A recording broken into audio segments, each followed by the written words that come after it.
আপনার পাপ যা হয়েছে এটাকে ভেবে আল্লাহর কাছে ক্ষমা চাইতে হবে।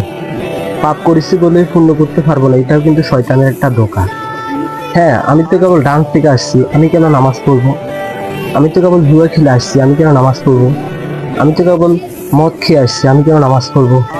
না, এটা না। শুনেন, পাকিস্তানের একজন মদ পান করা ব্যক্তিকে পুলিশ ধরে নিয়ে আসে, তাকে আটক করে রাখে। ফজরের আজান হয়েছে, উনি পুলিশকে বলতেছেন, আমাকে একটু পানি দাও, আমি নামাজ পড়বো, মালিকের ডাকে সাড়া দিল। তো পুলিশ ওনাকে বলতেছেন, তুই না একটু আগে মদ খেয়ে রাস্তায় পড়েছিলি, এখন আবার তুই নামাজ পড়বি? তখন সে বলতেছে, আমি পাপ করেছি বলে আমাকে নামাজ একটু বেশি পড়া লাগবে, কারণ আমি পাপ একটু বেশি করে ফেলেছি। আসলে আমরা সকলেই যে কোনো পাপ করি না কেন, রবের দিকে ফিরে আসি, মালিকের দিকে ফিরে আসি। আজকে পবিত্র জুমার দিন, আমাদের মতো গরিবদের হজের দিন।